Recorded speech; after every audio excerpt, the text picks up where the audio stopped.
Ravens flock. I don't know if this is going to be a long or a short video. It doesn't really matter. Season's over. First thing I want to do is salute to the Buffalo Bills. They came out there, they played a clean game. They didn't shoot themselves in the foot, and they won the game.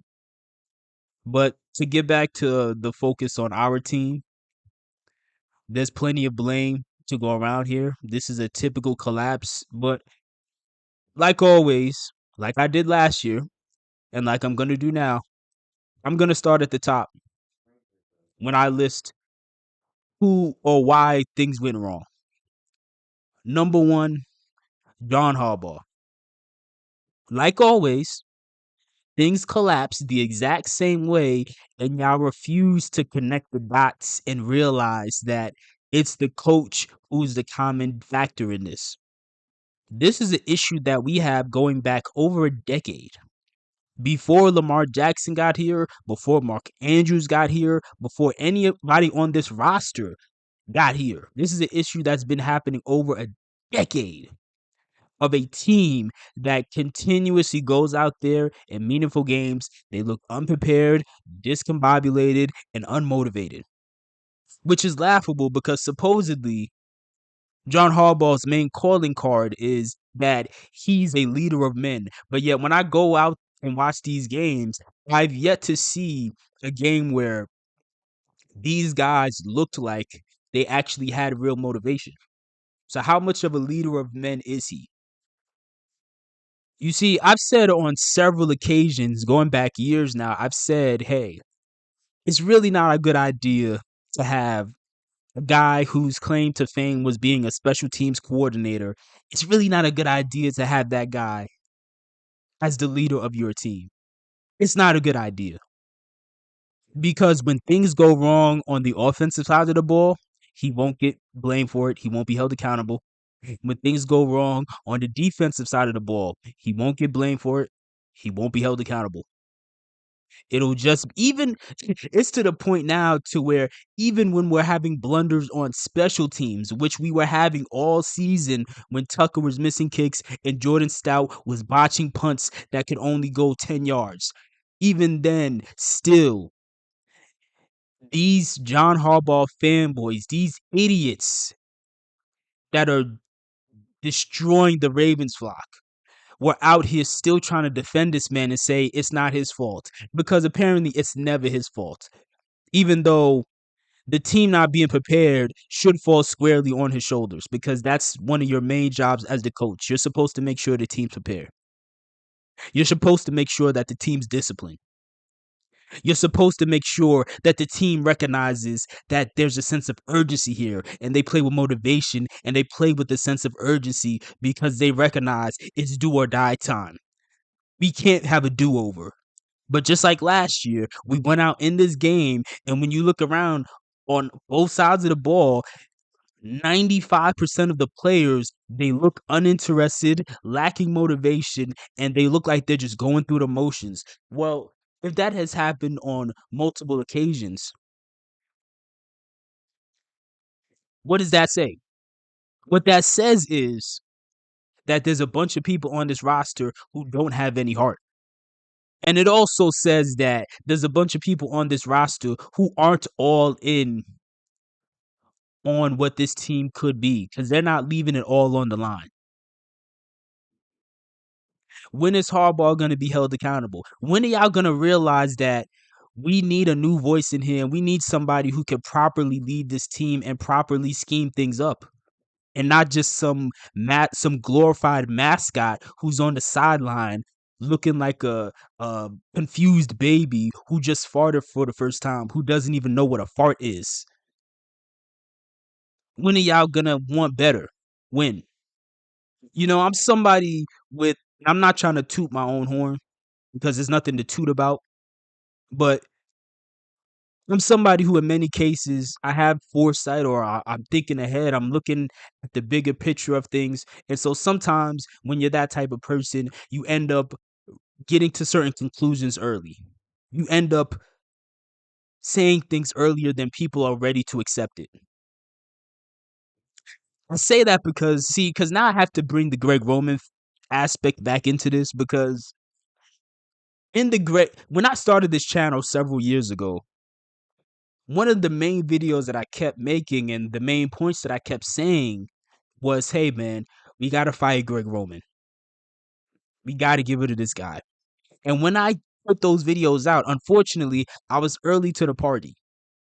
So most people in the Ravens flock did not agree with me. And I faced a lot of pushback for my stance of saying, hey, we need to let this Greg Roman guy go. He's not all that.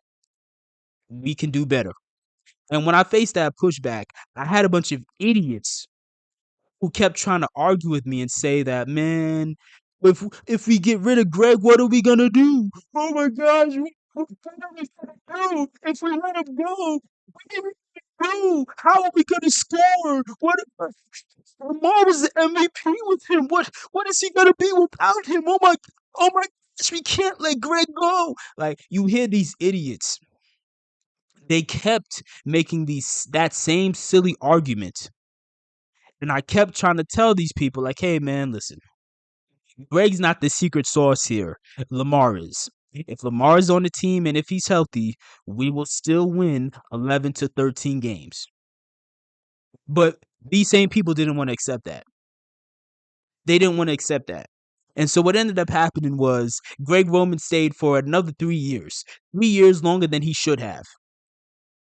And by the time Ravens fans as a whole finally accepted the fact that Greg Roman wasn't that guy and needs to go, it was already 5 years into the Greg Roman era. And it was already 3 years longer than we should have kept him. It was to the point where it was blatantly obvious that you need to get rid of Greg Roman. To the point where you have guys like Kurt Warner and Steve Smith making videos breaking down his offense and literally calling his offense an elementary school offense. Which, to be honest with you, it really wasn't even a Greg Roman offense. It's really a John Harbaugh offense. But I'm going to get back to that in a little bit. But to get back to the Greg Roman point, I'm just making a point that a lot of Ravens fans, unfortunately, they didn't want to accept the fact that we needed a change until it was far too late. We were 5 years into this experiment and we kept it going for 3 years longer than we should have. And we're on the cusp of getting ready to make the same mistake with Harbaugh, where Harbaugh, I mean, you could argue Harbaugh's situation is worse because really we should have fired him 10 years ago. Our issues in the playoffs predate Lamar Jackson. This is an issue going back to the Joe Flacco era. But now people are rewriting history and they're going to put it all on Lamar because nobody cares about Joe Flacco. Outside of Ravens fans, nobody cares. You see, I'm bringing up the Greg Roman part just to make the point that right now, one thing I've also been saying for the past several years is we need to let go of John Harbaugh once and for all. But Ravens fans, just like in the Greg Roman era, Ravens fans still don't want to accept it because they still want to avoid blaming him for anything.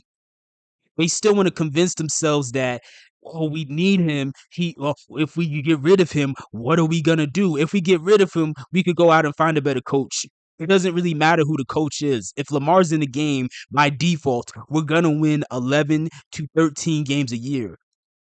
That's not relevant. What's relevant is finding a coach who can get these players disciplined, who can get the most out of these players, who can be held accountable either for the defensive side of the ball or the offensive side of the ball because he's a guru. He's a guru in one of those areas and actually is willing to take accountability for one of those sides of the ball. Things don't go right. I don't even know why I'm ranting now because Ravens fans aren't going to learn. Ravens fans are going to wait till it's far too late. I wouldn't be surprised if the Ravens announce that they're going to give Harbaugh a 8-year extension worth $200 million just so he can ride out the rest of Lamar's prime. That would, and then well, even if they did that, Ravens fans would spend the next 8 years defending him and saying it's not his fault. And then guess what? When Lamar's older and either leaves the team or retires, and we start looking terrible again, that's when fans will finally say, you know what? I think we may need to get rid of Harbaugh. These idiots. These people are idiots. They don't deserve to be respected. They are idiots and they are scared. And scared money doesn't make money, stupid. You see, I don't know if any young people are listening to this. I doubt it, right? I don't know. But if there is, let's say there's a 15-year-old listening right now. I need you, first of all, thank you for listening this long and having a long attention span. But I need you to listen to this next part closely because this is bigger than just the Ravens. This is a good life lesson when it comes to humans. Most humans most humans would rather stick with a familiar misery instead of taking a risk in the name of finding unfamiliar happiness. And I'm going to say that one more time. Most humans would rather stick with a familiar misery instead of taking a risk in the name of finding unfamiliar happiness. What does that mean? What that means is people would rather stick to the status quo because they're scared of the unknown. Even if the status quo is not working, even if the status quo is making them miserable, even if the status quo has failed on countless occasions. And that is why a lot of these Ravens fans, for years, they kept wanting to stick with Greg Roman because it looked like it was working and they didn't want to risk finding a better option. They didn't want to risk it because in their minds, they thought Greg Roman was important to the team. In reality, he's not. And the same thing's happening with John Harbaugh. A lot of these fans have convinced themselves that Harbaugh is so important to this team and we can't win without him. That's a lie. It's a lie. You get rid of Harbaugh, bring in a new coach. I guarantee you, if Lamar is still healthy, we still win 11 to 13 games next year. Guarantee. But these idiots are too stupid to understand that. And so they'll use silly arguments where they say things like, "Oh well, Harbaugh he would get hired by another team immediately. Another team would hire him like that. They would pop up like that, and they would hire him. I don't care what another team would do, stupid. You know how many average to below average coaches get multiple opportunities to be coaches, you idiot? Ron Rivera sucks as a coach. Ron Rivera is garbage. He's gotten multiple opportunities to be a head coach. So has guys like Cliff Kingsbury. So have guys like Doug Peterson. There are plenty of head coaches who can say the exact same thing, that if they leave their team, that other teams would be calling them, trying to get them to be a head coach somewhere else. It is not a flex to say that John Harbaugh could get another job somewhere else. He's a popular coach who won a ring at some point in his career. Of course, there's another team that would take him. Steeler fans are saying the same thing with Mike Tomlin. And that's the funny thing. They're saying the same thing with Mike Tomlin to justify their mediocrity. Now, whether y'all accept it or not, whether you realize it or not, Mike Tomlin and John Harbaugh are the exact same guy. Only difference is one guy's black, one guy's white, but they're the exact same person. Same mentality, same flaws. They're the exact same person. Both of them have an outdated philosophy. Both of them have overstayed their welcome. Both of them have messages and mantras that have become stale. But what's the difference? The difference is at least Mike Tomlin has the excuse of not having good quarterback play. Mike Tomlin hasn't had good quarterback play in a decade. He has had to spend the past decade playing with a washed up version of Ben Roethlisberger towards the end, Mason Rudolph, Kenny Pickett, Dwayne Haskins, and the washed up version of Russell Wilson. That is the quarterback play he has been dealing with for the past decade. Whereas John Harbaugh has spent the past 7 years playing with a literal Hall of Fame quarterback who is going to go down as one of the most dangerous football players to ever live. And still, Harbaugh can't do his part to make sure his team is disciplined, to make sure his team is prepared, to make sure his team is motivated, to make sure his coordinators are making the right decisions, to make sure his coordinators are willing to make the necessary in-game adjustments based on the situation in the game. But y'all don't hear me though. Y'all don't hear me though. There's a gang of y'all that probably didn't even make it this far in the video because you wanted to rush to go type in a comment how you disagreed with what I'm saying and how I just don't know ball. Guess what? I don't need to know ball to know that Derrick Henry should have had more than 16 carries, homie. So who's going to be held accountable for that? Apparently, John Harbaugh is not responsible for anything. He's untouchable. You can't hold him accountable for anything. But who's gonna hold accountability for Derrick Henry getting less than 16 targets? Who's going to be held accountable for the bad personnel decisions in crucial parts of the game, such as the final play of the game where we ran a 2-point conversion where Lamar rolls to the right and throws the ball to Mark Andrews? A play that technically worked because the play was wide open and all Mark had to do was catch it. And unfortunately, Mark dropped it. But like I said, that's a personnel mistake because guess what? It should have been Isaiah Likely in that situation. Instead of Mark, it should have been Isaiah Likely in that game. But it was not. It was Mark. And I could only give Todd so much blame because uh, we ran that same failed 2-point conversion play for 5 years.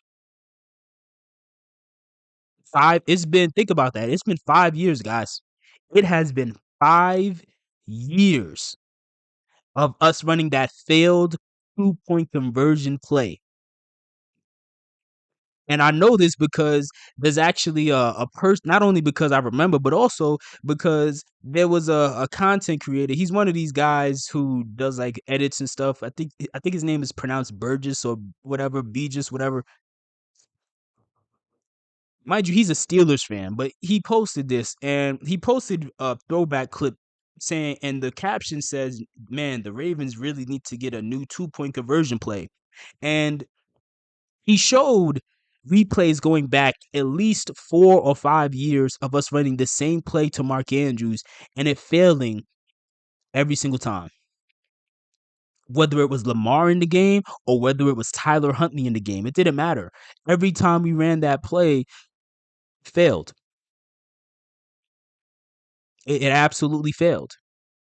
And that's another reason why I can't even spend too much time on Todd Monken really because when you see that tendency that we keep running the same exact play, what does that say? That says that it's not so much Todd Monken, it's not so much Greg Roman, it's not so much any of these guys. It's John Harbaugh's scheme.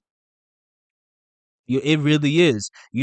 I remember a while ago, Eye of Horus Taurus. I haven't seen him recently. I hope he's doing well, but I remember he mentioned in a video that he believes that it's really John Harbaugh's scheme and John's the common factor in all this, forcing these guys to run his scheme, and plays like that just solidify that.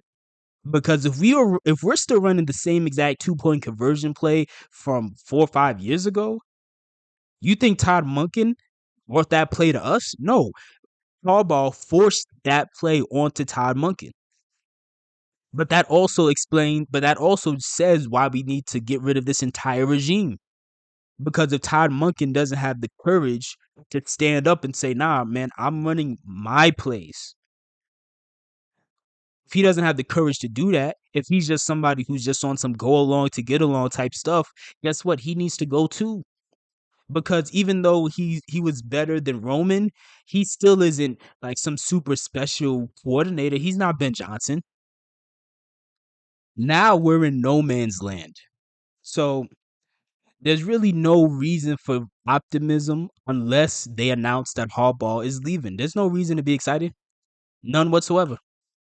Because mind you, Harbaugh's contract is expiring. And even if his contract wasn't expiring, it doesn't matter because they can fire a coach whenever they feel like it. I don't care if it's a firing, if it's a parting of ways. I don't care if it's a retirement announcement. I don't care what it is. This regime, if they actually cared about winning, they need to go. But the problem is they don't care about winning because they know they have a quarterback who's good enough to get them to extremely high highs. But on those moments where he's not perfect, the roster will collapse around him, but he'll still get the blame. So it doesn't matter. Who cares? Who cares? It's crazy. I'm already 20 minutes in, and that's just me going on and on about Harbaugh. I haven't even fully gone down the list yet of people we could blame here. I haven't even. Look, I got to keep going on this list. Next, we got to talk about Mark Andrews because this situation broke my heart. It truly did. It truly did. You guys don't even understand. I can't remember the last time I went to sleep and had a nightmare. You guys don't understand. I can't remember the last time I went to sleep and had a nightmare. I literally, this experience was so painful to the point where I went to sleep and I was just having nightmares all night. Mark Andrews, a guy that I've defended so many times, a guy that I root for. I'm a fan of him. But even though I'm a fan of him, that doesn't mean I'm just going to sit here and not be honest about the situation. What happened is Mark Andrews sold. He threw the game away. He fumbled the game away, literally and figuratively. So now we're screwed. It's a wrap. What else is there to do? What else is there to possibly do? What else can you say to Mark? We're 7 seasons into his career, and he still has less than 400 receiving yards in the playoffs. Mark Andrews has 8 drops in the playoffs in his career. He only has about 20 catches. And even when they say 8 drops, in my opinion, it's much higher than 8 drops. But sometimes when they do drop counts, what they consider a drop is not always like what we consider drops is not always what they consider drops. So they don't always count it. So in my opinion, I think he has had way more than 8 drops. But either way, he's been a no-show in the playoffs. He's been a complete no-show for us.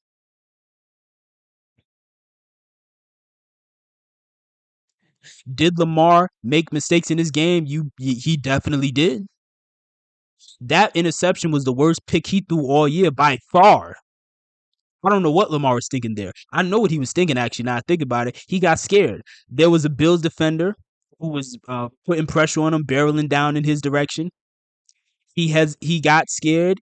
He didn't take a second to really breathe and look off the safety to make it easier for Bateman. It but even if he looked off the safety, Bateman wasn't prepared for that catch. He like Bateman slowed up a bit. Bateman wasn't ready for that catch. That was just a bad decision. That was a bad throw. The fumble also unacceptable. Now, is it his fault that it was a botch snap? Nope, that's Tyler Linderbaum's fault. But guess what?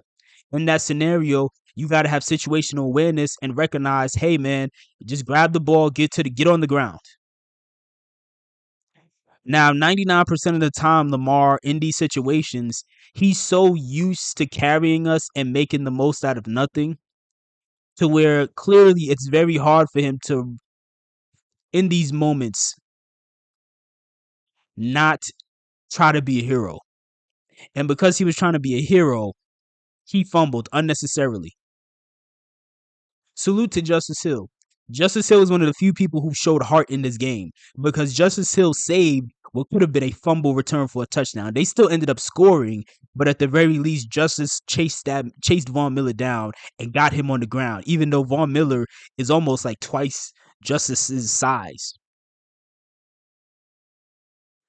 But I want to get back to Mark again because, again, before that fumble, that play wouldn't even have happened if Mark Andrews would have caught the ball on the previous play.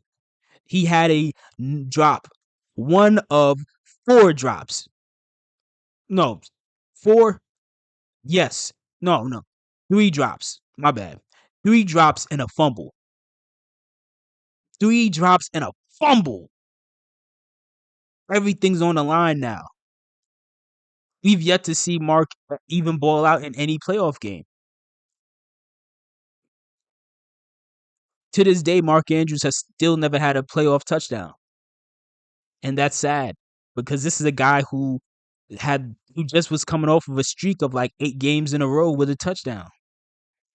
And he vanished. He completely vanished.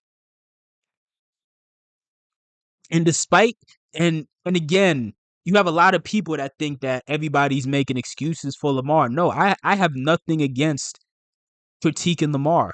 But the problem I and many people have is it's frustrating seeing all these people put it all on Lamar's shoulders when clearly everything else was collapsing.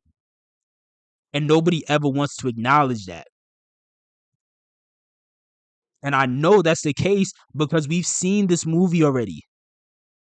See, y'all don't remember 2019 because the media brainwashed people and the general public has a short attention span. So you only think that Lamar just gets folded and wasn't able to do anything. No, in that playoff game in 2019, Lamar literally had 354 passing yards and 146 rushing yards. That was literally one of the greatest playoff performances of all time that ended up getting wasted because we had anywhere from 7 to 10 drops in that game, several of which were drops by Mark, several of which were touchdown passes dropped. If they hold on to the ball, instead of us saying that, oh, he sold, we're talking about that as one of the greatest performances we've ever seen. But that's not how we look at it. Just like how in this game, nobody's going to remember Mark Andrews. That's not what the media is going to do. They're going to completely ignore Mark Andrews from the situation. And they're just going to say it was all on Lamar. And Lamar does deserve some blame for this game because that pick and that fumble, unacceptable. You were avoiding that all season long. This was a historic season from a touchdown to turnover ratio for him, for any quarterback in history. And in this game, you turned the ball over twice. But at the same time, it's hard to be that mad at Lamar because despite the mistakes, he dug us out of the hole. He actually climbed us out. Excuse me. He helped us climb out of the hole. We were right there on the doorstep of forcing overtime. He had already redeemed himself. But at the end of the day, Mark Andrews dug us into the grave. He sold. What can you say about that? I can't say anything about that. I can't defend that. What else can you possibly say? What can you possibly say? I would like to know. You know the ironic part about that Mark Andrews fumble was what's so ironic is Mark Andrews 99% of the time when he catches the ball, he immediately just falls to the ground. You know, Mark he's not really that good at making people miss. So, more often than not, he catches it, falls to the ground. This situation in the game was a scenario where falling to the ground actually would have been the right thing to do. We were driving down the field. There was only 8.5 minutes left in the game. So that's actually more than enough time. We were driving down the field. It was a second or third down, and all we needed was a first down. Lamar throws it to you 15 plus yards down the field. You already passed the sticks for the first down. All you needed to do, like you always do, is drop down to the ground. That's it. This is the one time where he didn't decide to do that and instead decided he wanted to try to turn up field and make a play. And the defense forces him to fumble. Like, it's not funny, but it's like it's almost funny in like a twisted way because it's like, oh yeah, of course that would happen. Of course it would. Of course it would happen. Of course things will play out like that. Absolutely. Why not? Right? Why not? And even despite that issue, Mark had a chance to redeem himself on that 2-point conversion. And in a big moment in the middle and at the end of a legacy game, not just a legacy game for Lamar, not just a legacy game for Josh Allen, but a legacy game for this franchise, a legacy game for these coaches, and also a legacy game for Mark. What happened? He dropped he dropped an easy pass that hit him right in the hands. The pass hit him square in the chest, was landed right in his hands. Still dropped it.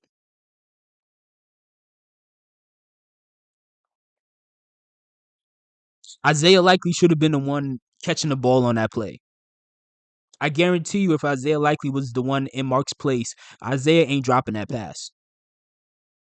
And it hurts me to be this harsh because of how much I like Mark, but uh, this is the type of moment that fully solidifies that Isaiah Likely is tight end one. He's tight end one, clearly. Isaiah is faster. He's more agile. He's always makes people miss.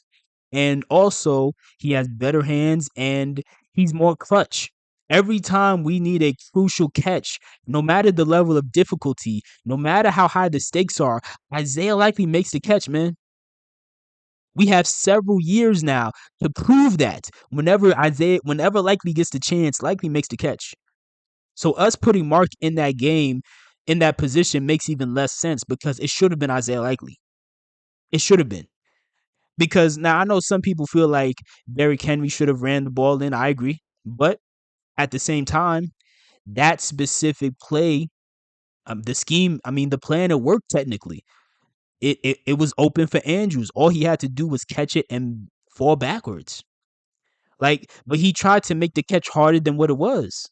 He's still trying to run and slide and catch it at a slightly weird angle where he's kind of going in the other direction and still run. Like, that was completely unnecessary.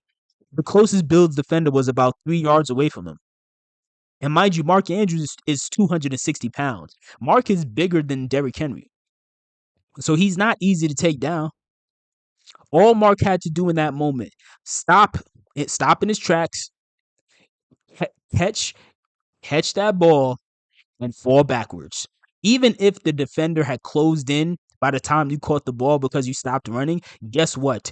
You're big enough and strong enough to where you could have still backed your way into that end zone because you were half a yard away. You could have still just fell backwards and you would have been fine. But he didn't do that. He did not do that.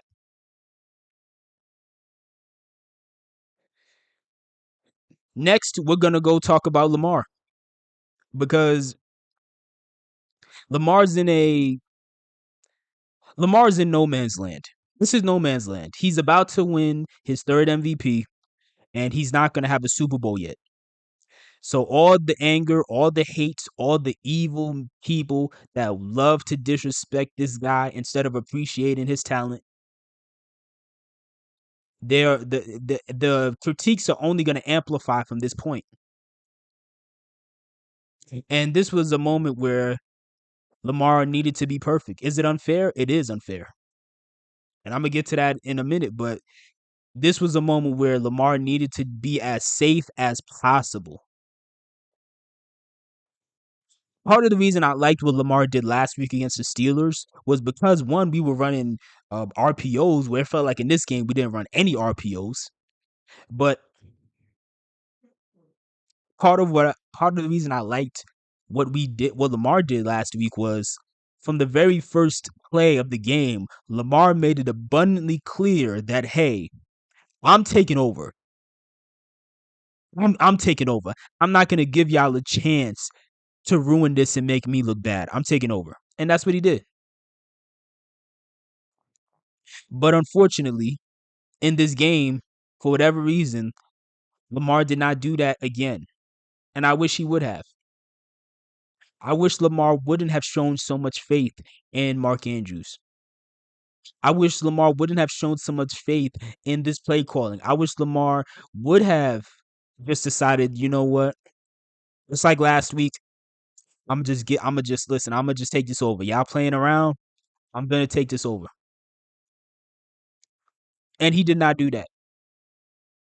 And so as bad as I feel for him for the amount of hate that he's gonna get, because now I gotta, that just reminded me. Now I gotta go back to Mark Andrews. You know the part that hurt me the most about the Mark Andrews situation? After Mark Andrews fum dropped the game time pass. After he dropped that pass,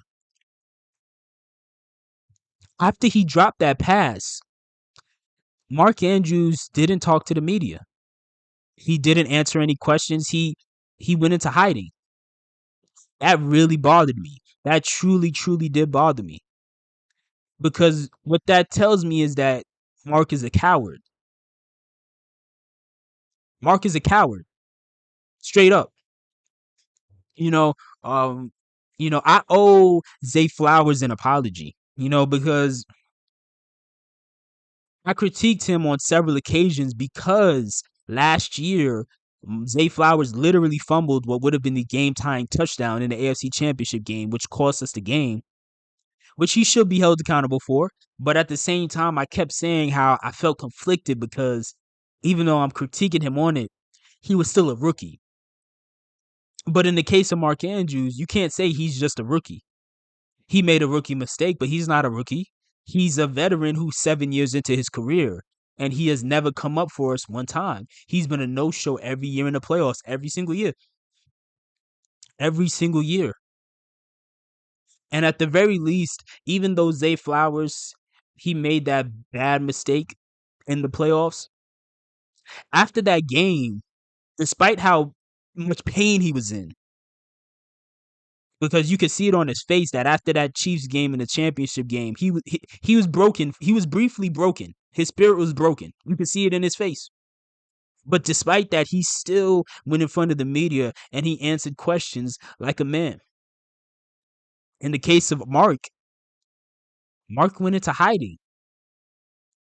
Mark just completely went into hiding. He just chose not to go answer, not he chose not to stand up for himself and answer and to the media and face the music and take some accountability. And as much as I like Mark, as much as I've defended Mark, as happy as I was that Mark was able to turn his season around, after the slow start, stuff like this I think hurts his legacy because now it makes you look like a coward. Because on top of it already being a bad look that you had this bad of a game, what ends up happening is you make it easier for all the blame to go to your quarterback because there's no sound bites of you. There's no clip of you taking accountability. You just went into hiding. Whereas Lamar, he doesn't have that luxury. Can you imagine what the fans of the Ravens, what Ravens fans and the media would say if Lamar just chose not to answer to the media after this and just chose to go into hiding? You know what they would say? They would say what I'm saying about Mark right now. But regardless of what happens, Lamar still has to go out there and face the music and answer questions. But Mark doing this is a cowardly move because now it just makes it that much easier for them to only put blame on Lamar because what's going to happen is they're going to conveniently rewrite history and wipe this Mark Andrews debacle under the rug. They're going to wipe this off of history. They're going to wipe this away from history. They're going to sweep this under the rug and they're going to act like Lamar single-handedly sold this game. And that's not what happened. And you know how I know that that's their plan? I know that that's their plan because that's what they already did with the 2019 playoffs. Because again, remember, we've seen this story already. We've seen this story already where Lamar goes out there, players such as Mark specifically, they come up short, they drop passes, they're no shows. Lamar's trying to do everything he can. He's carrying, he's trying to play hero ball. He eventually makes a couple mistakes. And then it starts an avalanche of bad things where everything collapses. But guess what? In hindsight, they never talk about everything. They never talk about everybody else that came up short. It's only a conversation about Lamar. That's it. That is it.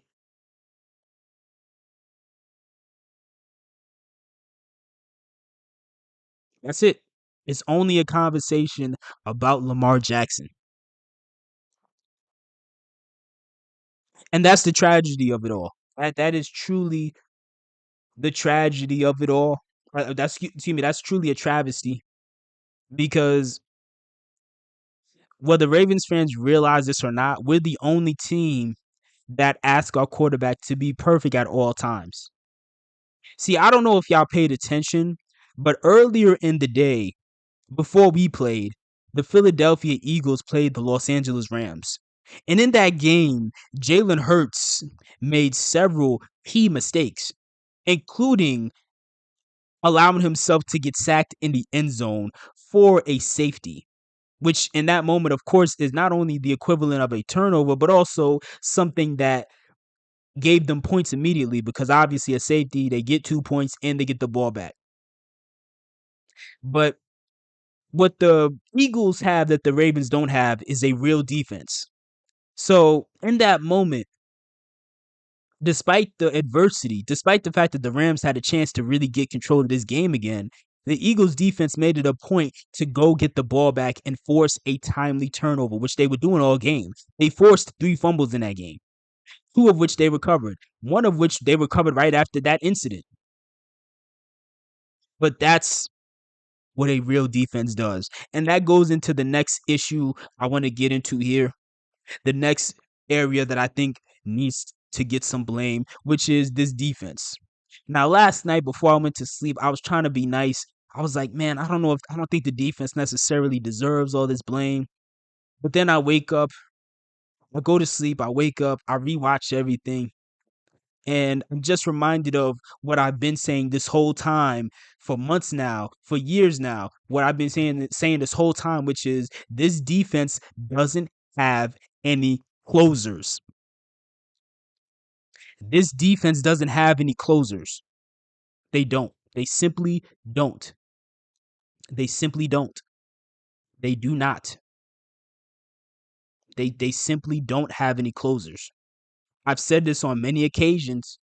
And unfortunately, I've been proven right. Like when I make those sort of takes, when I make videos with those sort of opinions, I'm not saying those opinions hoping that I'm right forever. No, I want them to prove me wrong at some point. So much so to the point where even before this Bills game, in my mind, I already had it set up to where I was like, okay, once we, if we could just really buckle down, stay focused, really make something happen, we could do some videos at the end of the season after we win the Super Bowl, giving out apologies, talking about which players stepped up, which players made me eat my words. I mean, actually ready to say that I was wrong because that's what I want to be when I have those sort of takes. When it comes to those takes, I don't want those takes to age well. Those are the takes that I want to age poorly because I want those players to go out, ball out, make me eat my words, and make me have to come right back and say, no, I was wrong about this.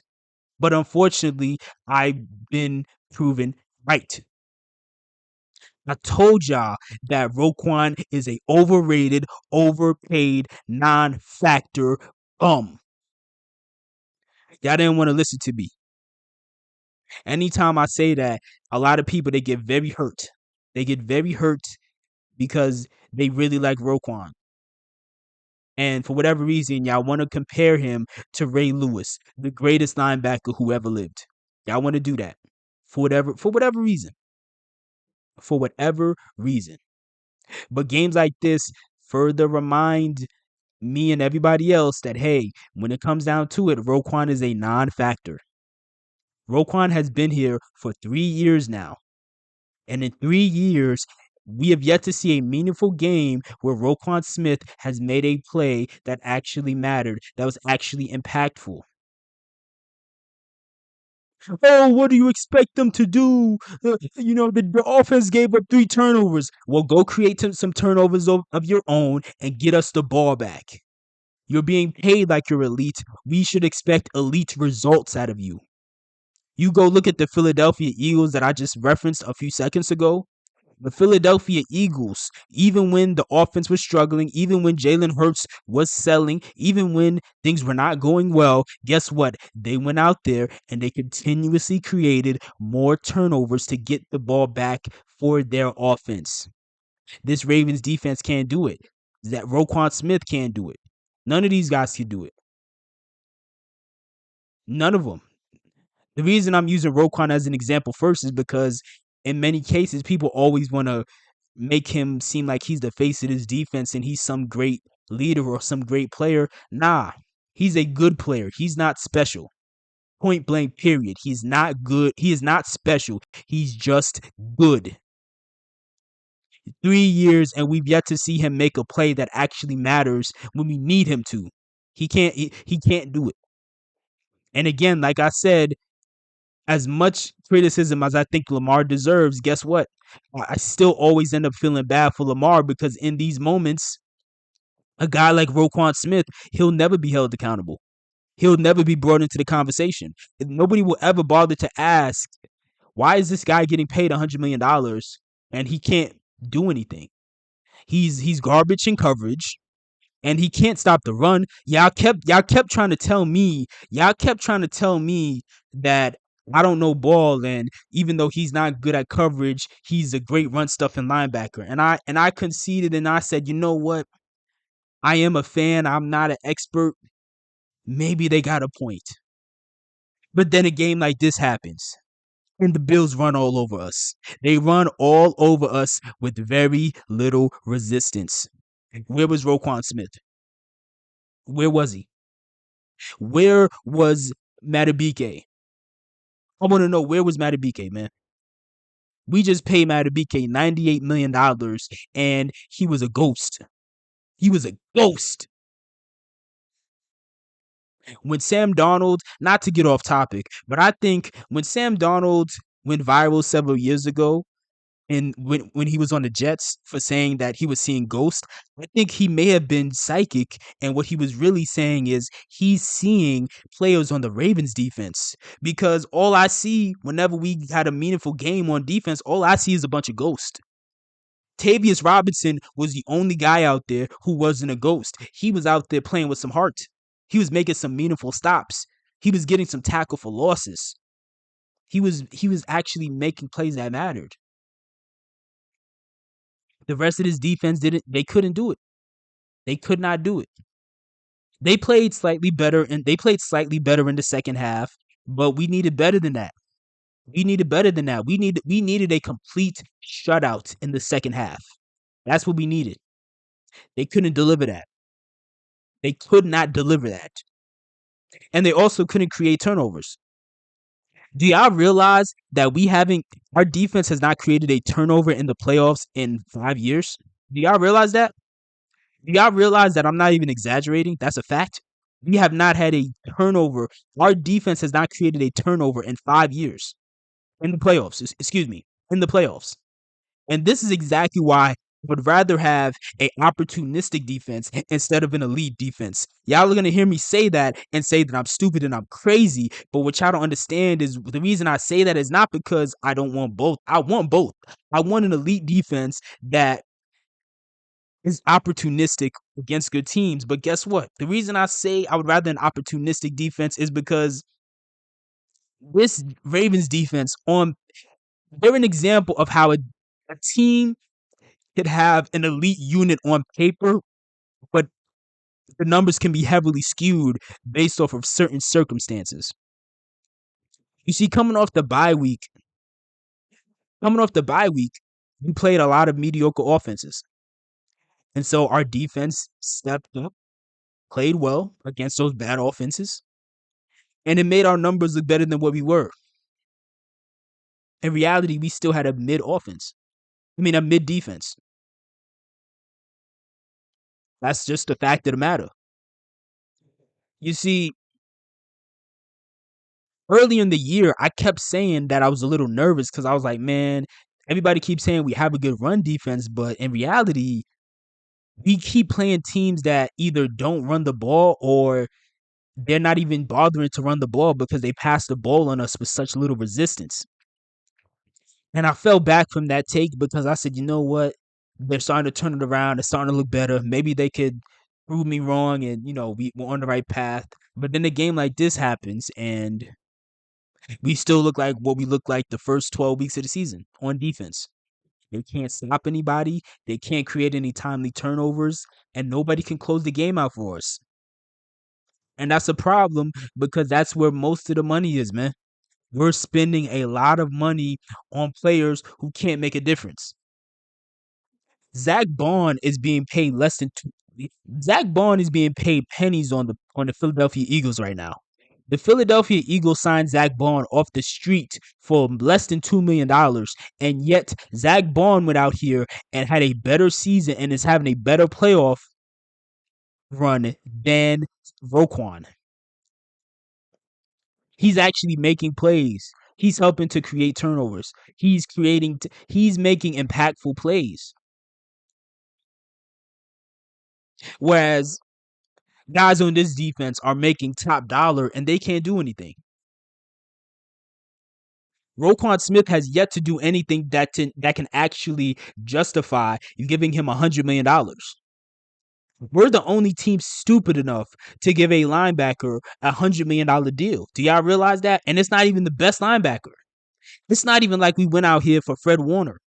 It's not like we went out here for a guy who's really that much of a game changer. We paid that type of money on a guy who isn't good in coverage and is overrated when it comes to his run stuffing ability. Because when we need him to stop the run, where was he? Where was he? I want to know, where was he? At the end of the game, at the end of the game, after Mark Andrews dropped what should have been the game tying 2-point conversion, the Bills got the ball back. We had one timeout, a minute and 33 seconds left in the game. That was one last chance for somebody to come through and make a play. For somebody to have a miracle moment and somebody on that defense to make a play. And what happened? What happened is the so-called good run defense gave up a 20-yard run to Ray Davis. A run where, mind you, if you rewatch that play, there's a good chance that Ray Davis or whoever that was, they could have took that to the house. It could have been a house call if they really, really, really wanted to. If they really wanted to, that could have been a house call. But obviously, they're just trying to ice the game, so they got down. So, what is this defense good for? See, I like Matabike. I'm a big Matabike fan, but guess what? Paying Matabike off of one good year was not a good idea. But that also speaks to the backwards mindset of this front office and Eric DeCosta. Because you know how ironic that is that Matabike gave us one good year and they immediately rushed to give him a $98 million deal. Whereas on the flip side, Lamar had already been an MVP and clearly one of the best quarterbacks in football. And yet, when it was time to pay him, they fought him tooth and nail and were even willing to risk trading him and losing him, all in the name of not paying him. What does that say? Well, what that says is this team is still stuck in an outdated philosophy of defense wins championships. You know what wins championships in 2024 or 2025? A well-balanced team. A team that not only is disciplined and plays well on offense and doesn't shoot themselves in the foot, but also a defense that's good enough and opportunistic enough to make plays and create turnovers just in case their offense has a bad day. That is what wins championships, a well-rounded team. This isn't 2000 anymore, and I've been telling y'all this for as long as this channel has existed, where I kept telling y'all that this isn't the year 2000 anymore. You can't go out here. You can't go out here and have a team with all these massive flaws and expect to just pour boatloads of money into the defense and hope that it just figures itself out because the defense is just going to make a way and carry you to a chip. That's not the case. This is another year where we have an overpaid, overrated defense that see people who aren't fans of this team who are watching us from the outside looking in, who only watch us once or twice a year in prime time. See, when they don't understand how mediocre this team actually is because they'll just see the Pro Bowl votes and they'll say, "Man, this team has all these Pro Bowlers." When in reality, they made the Pro Bowl based on popularity. They made the Pro Bowl based on the fact that they're tied to Lamar Jackson and he's a star and he balled out. That's why they made the Pro Bowl. They didn't make the Pro Bowl because they truly deserved it. Let's call a spade a spade. Marlon Humphrey's the only player this year on our defense that truly deserved that Pro Bowl pick and that All Pro pick. He's the only one. He's the only one. Everybody else, they got it off of name brand. They didn't get it off of truly deserving it. And it's sad that I'm going on this really long rant. First of all, for anybody who stuck this long, I appreciate you. Thank you. But it's sad that I'm going on this long rant because I didn't mean for this to become a rant. I just wanted to speak about this in a very simple way, in a very simple and to the point sort of way. But unfortunately, I went on and on. But in the end, me going on and on like this, it's a waste of energy. It's a waste of energy. It's not worth it to be this passionate about the team. It's not worth it to be all up in a fuss and losing my mind. That it's not worth that trouble. It's really not. It's really not. Especially because I know Ravens fans, they'll never learn. No, we're never gonna learn here. I can hold out hope that maybe by way of a miracle they'll make a change in the offseason and finally let go of Harbaugh. But there's a good chance that he comes back. And if he comes back, the team, there's no reason to be optimistic because the team is going to be exactly what it was this year. They're going to be carried by Lamar and they're going to be spoiled by being carried by Lamar. And then in these moments where Lamar's not perfect and he comes up short, there's nobody around who could pick up the slack. Because whether y'all realize it or not, and I'm sure most of y'all don't realize it, these other quarterbacks don't play well every game, even in the playoffs. Patrick Mahomes has had bad playoff games, but guess what? You don't notice it. You know why? Because in those moments, Tyreek Hill, when he was there, he bailed him out.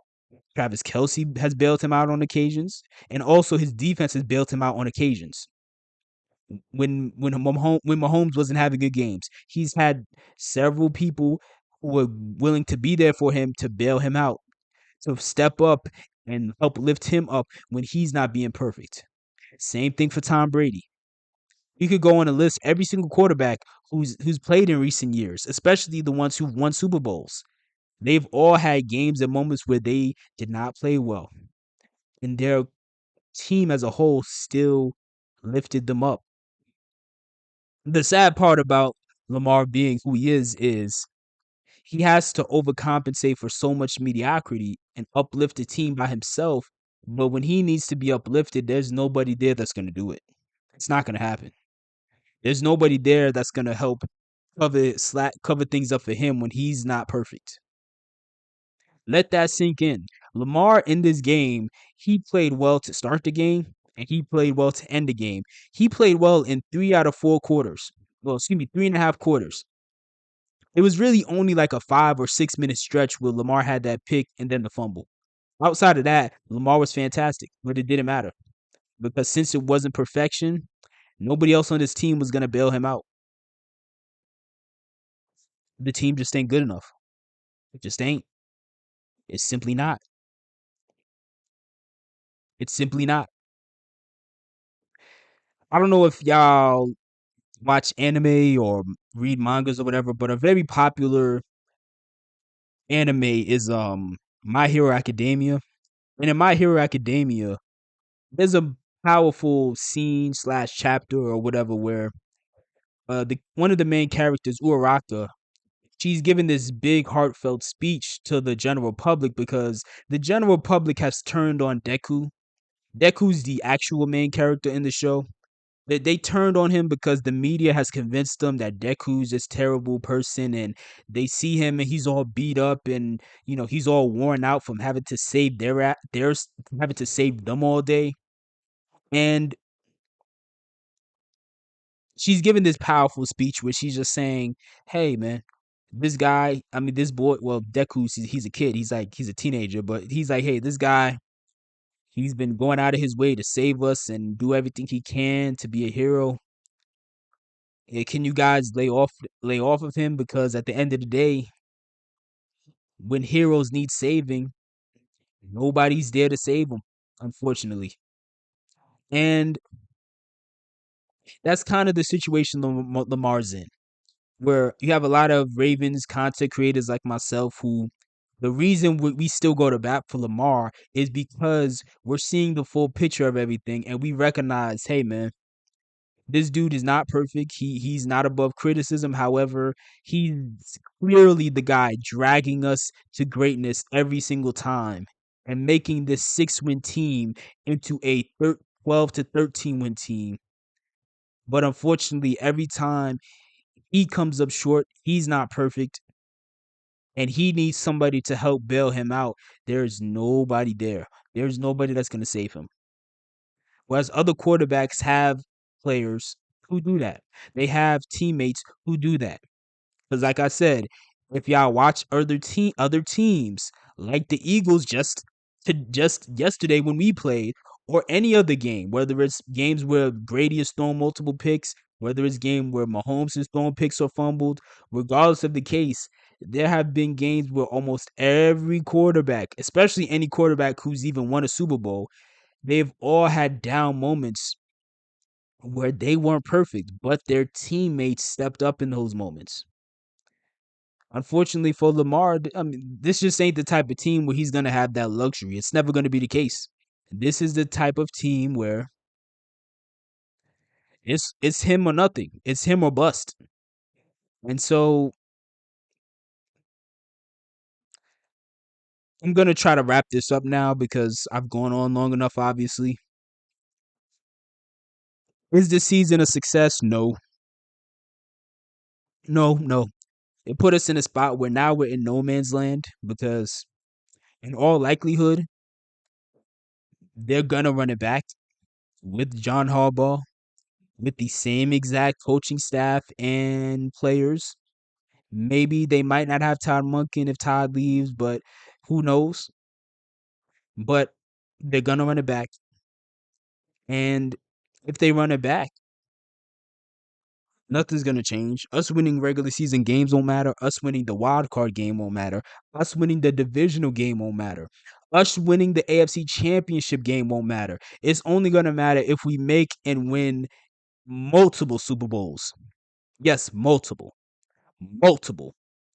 Because at this point, Lamar's name has been drugged through the mud so much and he has faced so much disrespect that in order to properly offset all the hate and vitriol that he has had to receive over the years, it would take multiple Super Bowl wins for the tide to finally turn and for people to finally recognize, oh, wait a minute, Lamar's one of the greatest players of all time. But at the end of the day, I don't know if there's much else to say, honestly. Last year when we were in a similar situation after the loss to the Chiefs, I made a video. Well, I made several videos, basically like a little mini series saying, "Hey, where do we go from here?" And I'm not doing that this year. I see no point because many of the things that I would like to see us do to really show that we're serious, we're not going to do most likely. Because last year when I made that series of videos, the first video, like one of the first videos I made was, hey, step one, fire John Harbaugh. And when I made that video, I faced a lot of backlash. There were a lot of people who said that I didn't know what I was talking about, blah, blah, blah. But also, the Ravens front office clearly didn't think that was a good idea because they didn't fire John Harbaugh. Even though many people, including myself, were saying, "Hey, man, his time is come and gone. We need to let him go." But they didn't do that.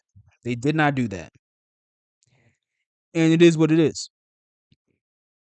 This type of loss is the type of loss that honestly breaks the morale of the fan base. So many things went wrong. So many things went wrong to where I didn't even talk about the fact that Brandon Stevens gave up a big first down on key plays like he always does. It was a 3rd and 8 in a scenario where we needed to get their first possession of the game, 3rd and 8. We needed to get them off the field to get the ball back to really start creating some momentum. And instead, Brandon Stevens gave up a 30-yard pass.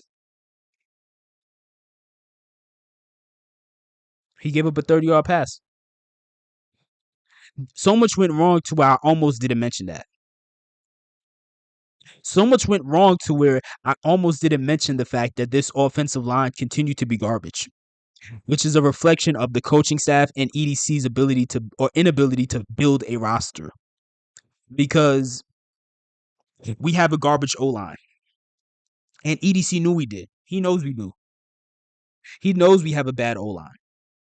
He knows we have a bad O line. Straight up, he knows he does. He knows he does. I mean, excuse me. He knows we do in fact have a bad O line. He let a Pro Bowl guard walk out the door in Kevin Zeitler. He let Morgan Moses and John Simpson walk out the door, and he had no plan to place these 3 guys. That's 60% of our offensive line. He let walk out the door with no real plan to replace them. Instead, he plugged in a rookie right tackle who has shown some promise, but he's still a rookie right tackle, and then 2 guards who are absolute garbage, dog water, doo doo, terrible, pathetic, embarrassing, non-factors.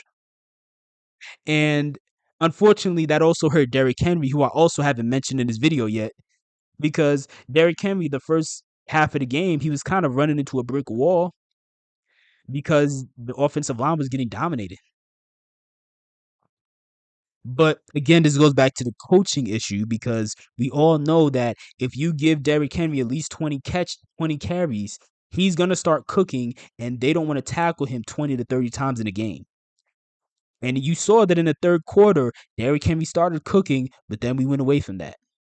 But part of the reason we went away from that is because Mark Andrews had a key fumble that literally was a back-breaking play when we needed it most. But I mean that's it, man. Uh, I went on a rant unnecessarily. I didn't mean to. It was an accident. If anybody stayed this far into the video, I appreciate you. But the situation is what it is. We just got to deal with another year of suffering and disrespect and the lack of appreciation for a guy who is literally the best player in our franchise's history. We got to sit through another year of tax. Another year. We got to sit through another year. And it's not like we played a good game and they just beat us flat out. It's not like because mind you, the way we played in the Steelers game, that was supposed to be the game plan for the entire playoffs. Remember, the Steelers were the only team from a personnel standpoint that would even have a shot at being able to stop our running attack. And they still struggled to stop it. They still struggled to stop it for 4 quarters. We were supposed to do the exact same thing against the Bills and the Chiefs. But instead, because we got off to a slow start, they abandoned that plan and everything started collapsing. Everything. Like always, everything started collapsing. But that's it. Let me know what your thoughts are in the comment section below.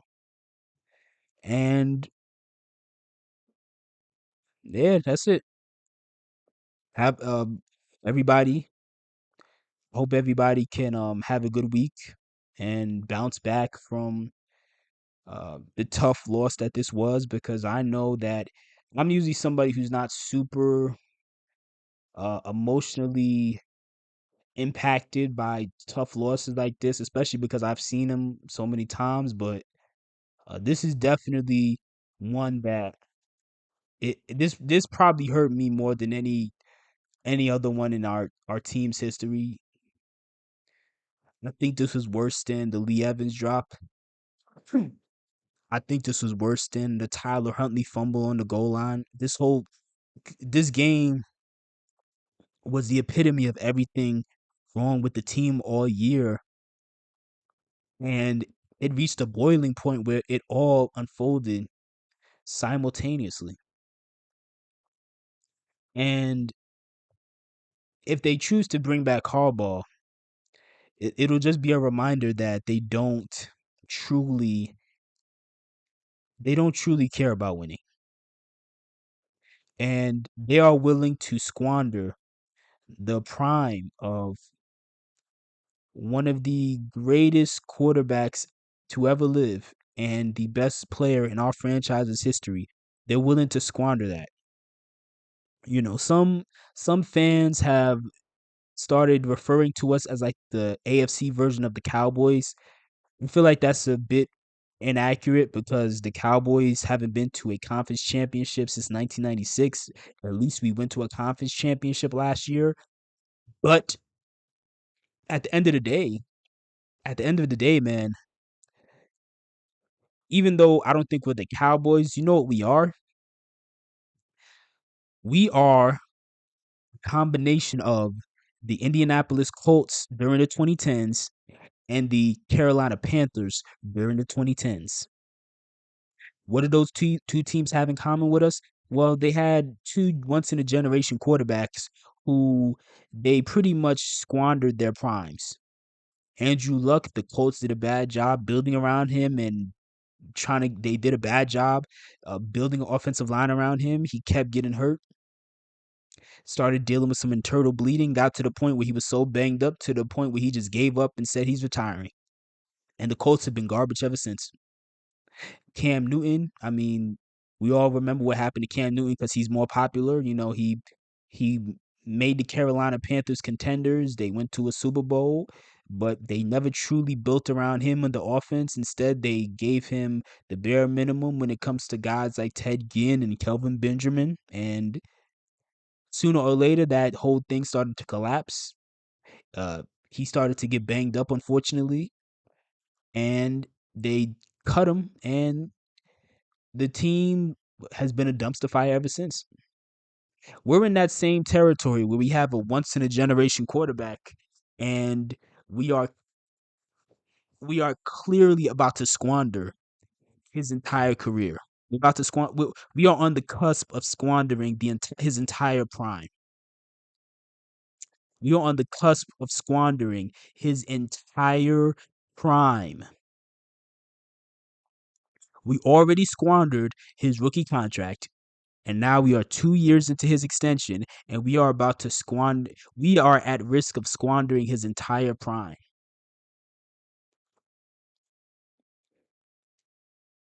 and that's sad.